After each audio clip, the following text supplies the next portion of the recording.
다들 모두 받았습니다. 아침에 지역구에 인사를 하고 조금 늦은 시간에 출발하니까 시간이 너무 많이 걸려. 여기까지 25분이면 오던 시간이 1시간이 걸려. 1시간에. 제3차 선대위 모두 발언하겠습니다.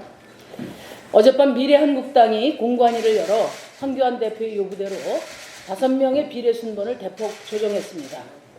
황교안 대표가 미래통합당 자체 비례대표 선출과 또 제2비례당 카드까지 꺼내 압박하자 미래한국당이 무릎을 꿇은 결과입니다. 그런데도 황교안 대표는 대여섯 명 순서를 바꾸는 것은 받아들일 수 없다며 계속 압박을 하고 있습니다. 이는 황교안 대표가 꼭두각시 정당 미래한국당의 공천에 개입한 명백한 사건입니다. 이것은 타 후보를 위한 선거운동을 금지한 공직선거법 제88조와 특정 후보자를 지지 추천하거나 반대하도록 강요하는 것을 금지한 공직선거법 제237조 5항을 위반한 것입니다. 또 미래한국당이 자신들이 선출한 비례명부를 폐기하고 황교안 대표의 공천 개입에 의한 비례명부를 채택한다면 그것은 선거법 제47조 1항의 민주적 절차를 위반한 것입니다. 중앙선거관리위원회는 즉시 황교안 대표를 선거법 위반 혐의로 조사하고 공정하고 민주적인 선출 절차를 위반한 미래한국당 비례대표 후보 접수를 거부해야 합니다. 미래통합당 박형준 공동선대위원장은 자회사가 모회사 말을 듣지 않는다. 또 미래통합당 염동열 인재영입위원장도 미래한국당은 미래통합당과 등과 배가 같은 한 몸이라면서 미래한국당에 대한 개입을 노골화하고 있습니다. 이것은 미래한국당이 미래통합당의 꼭두각시 위성정당임을 계속 확인해 주는 것인 만큼 중앙선거관리위원회는 지금이라도 위헌적인 위성정당 미래한국당 설립을 취소해야 합니다. 헌법재판소도 정의당의 위헌소송을 하루빨리 심의해서 민의를 왜곡하고 선거제도 개혁의 취지와 원칙을 훼손하는 미래한국당을 퇴출시켜야 할 것입니다. 정의당은 미래통합당 인사들의 미래한국당 공천 개입을 강력히 규탄하며 관련자에 대한 검찰 고발도 추진하겠습니다. 코로나19 국면에서 벌어지고 있는 거대 양당의 2판 4판 꼼수 정치를 보면서 국민들이 화병이 날 지경이라고 말씀하십니다. 어느 언론이 도박판에 타짜도 무릎을 꿇을 비례대표 도박판에 타짜도 무릎을 꿇을 비례정당의 꼼수라고 표현할 정도로 헌정사상 유례를 찾을 수 없는 비례위성정당의 참담한 불법 꼼수 정치를 여기서 멈춰 세워야 할 것입니다. 이상입니다. 네, 공동선대위원장 이종입니다. 민주당발 비례용 연합정당의 결론은 결국 진보개혁 연합정치가 아니라 진보개혁 분열 정치로 전락했습니다. 민주당의 꼼수와 패권이 진보개혁 진영을 심각하게 분열시키고 있는 것입니다. 민주당은 매번 진보개혁 진영의 단결을 말하지만 결론은 늘 자신의 기득권 지키기였고 분열이었습니다. 연합정당을 통해 진보개혁 진영의 승리를 만들 것이라는 말은 온통 거짓말이고 자신의 의석수 확대라는 기득권만이 가득한 술수일 뿐이었습니다. 처음에는 비례용 연합정당을 추진하면서 정의당에 대해 가짜뉴스를 동원해서 분열을 조장하더니 이번에는 민주당이 위성정당을 내세워 시민사회와 원의 진보정당을 갈라치며 분열을 조장한 것입니다. 연합정당을 해야 소수정당을 진입시켜서 제도 취지를 반영할 수 있다는 말은 철저히 속임수였다는 것이 고스란히 드러났습니다. 시민사회 제안에 따라 추진했다고 하는 말 역시 거짓말이었습니다. 대표가 나서고 사무총장이 제1선에 있고 연구원장이 밀실 협의를 주도했습니다. 미리부터 잘 짜여진 각본에 따라 자신의 위성정당을 추진해 왔던 것입니다. 처음에는 연합정당 추진 여부를 둘러싸고 분열을 조장하더니 이번에는 연합정당 참여 가이드라인을 제시하며 분열을 촉진시켰습니다. 윤호중 사무총장은 성소수자 등 소모적 논쟁을 일으킬 당과 연합하기 어렵다고 밝혔습니다. 민주당의 본색을 여실히 드러낸 것입니다. 성소수자 인권 이슈가 왜 소모적 논쟁인 것입니까?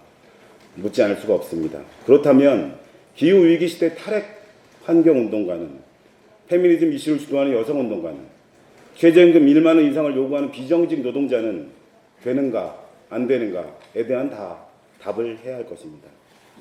이런 수준의 정치를 일삼는 민주당의 본색이 총선이 다가올수록 고스란히 드러나고 있는 것입니다. 결과는 자신의 의지가 철저히 관철되는 위성정당일 뿐입니다. 또한 사실상의 두 개의 위성정당을 출연시킴으로써 자신의 기득권을 최대치로 유지하겠다는 패권적 행위입니다. 또한 여기서 그치지 않고 분열의 책임을 다른 진보 정치 세력에 돌리는 못된 버릇을 또다시 드러내고 있습니다. 이번 연합정당 논란도 똑같습니다. 결과는 개혁 진보 세력의 분열만이 아니라 진보정당 내부 분열까지 가속시켰다는 점에 대해 매우 강한 유감을 표하지 않을 수 없습니다. 자신의 기득권을 위해서 다른 진보 정치 세력에 대해서는 딱지 붙이고 분열시키는 무책임한 행동에 대해서는 반드시 정치적 책임을 져야 할 것입니다. 민주당이 추진한 연합정당은 민주당 짝퉁 위성정당의 다름 아닙니다. 그냥 미래통합당처럼 대놓고 위성정당이라고 말하기를 바랍니다. 이제 진보개혁 진영의 승리를 위한다는 말은 입에 올리지를 말기 바랍니다. 그냥 대놓고 민주당 의원 늘리기를 위한 길이라고 미래통합당처럼 말하기를 바랍니다. 기대는 하지 않습니다만 일말이라도 진보개혁 진영의 총선 승리를 바라는 마음이 있다면 지금이라도 진보개혁을 분열시키는 비례정당 추진을 중단하고 선거제 개혁의 원칙을 지키는 길로 돌아오기를 바라봅니다. 이상입니다. 말씀하세요. 네. 안녕하십니까. 공보선대위원장이고 비례대표 배복주입니다. 지난 17일 제주 서귀포시 남원읍에서 발달장애가 있는 고등학생과 어머니가 숨진 채 발견되었습니다. 16일에 발견된 유서에는 발달장애를 가진 아이의 앞날에 대한 걱정, 그리고 돌봄의 어려움이 담겨져 있다고 합니다. 정확한 사건 경위는 조사 중이지만 코로나19 사태로 개학이 연기되고 복지기관의 휴관이 이어지면서 가중된 돌봄의 부담의 영향을 배제할 수 없습니다.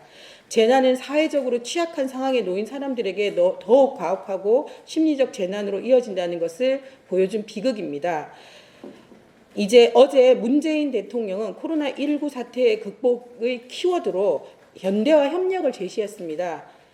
국내 확진 추세가 둔화세로 접어들었고 이는 의료진과 자원봉사자 등의 국민들의 자발적인 연대와 협력의 결과라는 것입니다. 하지만 장애인과 그 가족들에게 필요한 연대와 협력은 사회적 거리두기로 인한 고립이 아니라 더 많은 연결과 지원입니다. 감염 확산 우려로 발생하는 돌봄과 보육의 공백에 대해 정부가 적극적으로 나서서 대책을 마련해야 합니다. 제주 장애인 모자가 숨진 17일 같은 날 국회는 11조 7천억 규모의 코로나19 추가 경정 예산안을 통과시켰습니다. 정의당이 요구해온 직접 지원 및 재난 기본소득, 돌봄의 국가 책임 등이 반영되지 않았습니다. 만일 이 발달장애인의 돌봄을 책임지고 있는 가족이 코로나19 확진 판정인 어제 인천에서도 발달장애인이 코로나19 확진 판정을 받았습니다. 만일 이 발달장애인의 돌봄을 책임지고 있는 가족이 자가격리나 확진자가 된다면 또 다른 비극으로 이어질지 모를 일입니다. 정부와 국회에 촉구합니다. 코로나19 사태로 일상의 재난과 불평등을 겪고 있는 장애인과 가족에 대한 구체적이고 실질적인 지원 대책이 마련돼야 됩니다. 민생 피해에 대한 직접 지원과 돌봄 및 보육의 국가 책임이 강화돼야 됩니다. 하루빨리 2차 추경 예산 논의가 시작되어야 합니다. 그것만이 어딘가 있을지 모를 고립된 장애인과 가족을 위한 연대와 협력입니다. 감사합니다. 예. 미래 후보이고 공동선대위원장 양경규입니다. 오늘 있을 대통령 비상경제회의와 어제 우리 대표께서 말씀하신 기본 재난소득에 대해서 잠깐 말씀드리도록 하겠습니다. 코로나로 인해서 경제 위기가 심각합니다. 2008년 자산 가격의 버블붕괴로 초래된 금융위기가 일면적이고 제한적인 측면이 있었다고 한다면 지금의 경제 위기는 아래로부터 무너지고 있는 경제 생태계의 전면적 붕괴라고 할 수 있습니다. 소상공인과 불안전 노동자의 생계가 심각한 상황입니다. 올 1월부터 3월 10일까지 노동부로부터 고용유지 지원금을 받기 위해 휴업휴직계획 신고를 한 사업장은 1만여 개가 넘습니다. 소비 절벽이 심각한 양상입니다. 카드 기준 매출액이 40% 이상이 줄었습니다. 고용 감소와 노동시간 감소에 따른 소득 감소가 소비 절벽으로 이어지고 있습니다. IMF 때도 이 정도는 아니었다는 한숨이 가득한 상황입니다.